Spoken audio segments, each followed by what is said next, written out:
at this point, I'd like to open it up. And it's along those same themes of what matters to you most. What are the things that you need to have here in Clarksburg?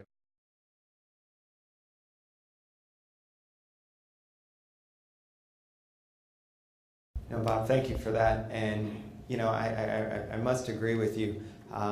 In Annapolis, we often form study groups in order to kill something. I mean, that's what we did, take the time, study it, form a study group, and then just let it go away. So I'm not a big fan. For me, it's about delving into the issue, finding out if we can do it, and if we can do it, why aren't we doing it? And if we come up with some valid reasons, then what else do we need to do in order to make it happen? So it never stops. And I felt as though the difference here in Clarksburg is that at some point it just stopped.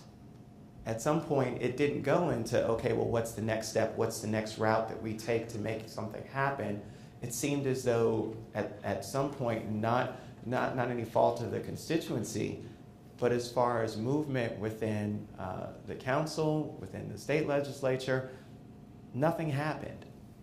And that's wrong. That's not the way it should be. Now, I will tell you this, is that I've actually got a good relationship on the state level with a number of stakeholders, and we do have influence on WSSC. And while WSSC tends to operate as its own independent agency, the reality is that they still need their government agencies for support. And I think that pressure can be levied on them while appropriate in certain situations. And I think that this is one of those where you saw the letter that came from the county executive and talking about water and sewer and making sure that they responded to him. And I think that we're going to follow up. I've actually been elected as the MACO representative, which is the Maryland Association of Counties representative for the council to the state. And so that's going to be something that I take up when I go there this Wednesday and make sure that I'm addressing those kinds of things. I've got good friends that are on Economic Matters that has a lot of business that deals with WSSC, and I think that it'll be important for us to make that point heard. So again, while I understand the frustration in terms of what's happened before, I can tell you that it's no longer business as usual. You've got a different guy here who's now handling the reins, who's looking at this from a different perspective. And for me, it's not just about taking no as an answer. It's about, you need to explain to me why it can't happen this way, and then offer me alternatives. There is no it's just going to be that way, and that's that. So I think that will help to answer some of your concerns. And again, working through and identifying some of those plans that we mentioned in terms of adjacent areas and bringing water and sewer might be a solution to circumvent even what WSSC is trying to put forward in terms of roadblocks.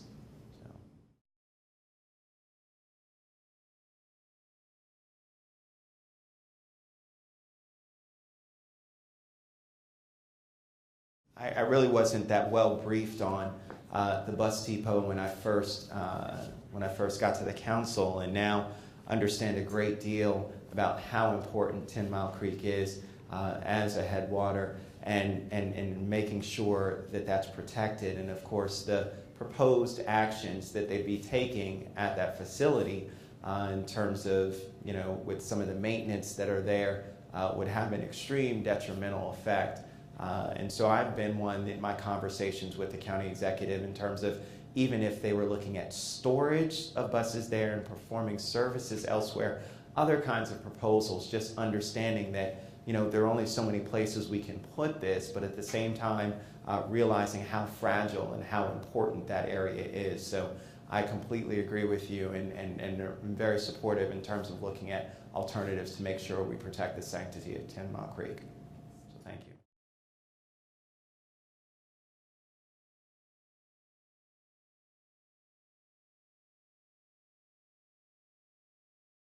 It's important for us as we look at road improvements, and we have roadway development, and have a little map up here that talks about some of the different projects that are proposed, some of the roadway development. I think Stringtown is here, and some of the areas that you're talking about are certainly within some of the proposed changes in the CIP, and I think that it's going to be in making sure that someone's a strong advocate and allowing those road programs that compete with many others throughout the county, making sure that those are priority.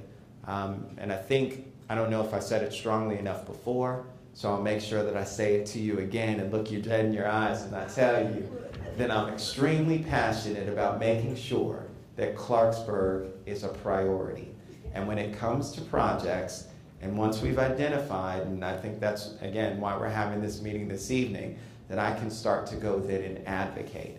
Because that's what my job is. You know, my job is to make sure that I'm advocating for things that are going to be important for you that increase your way of life. Now, in the meantime, I will say this, is that even short-term solutions, when it comes to speed mitigation, you know, those are things that we can look at as well. And we've got a great head of our speed mitigation unit within the police, Captain Tom Didone, who would love, I'm sure, to come take a look out there and see if there's something that warrants us taking a look at some of the speed mitigation.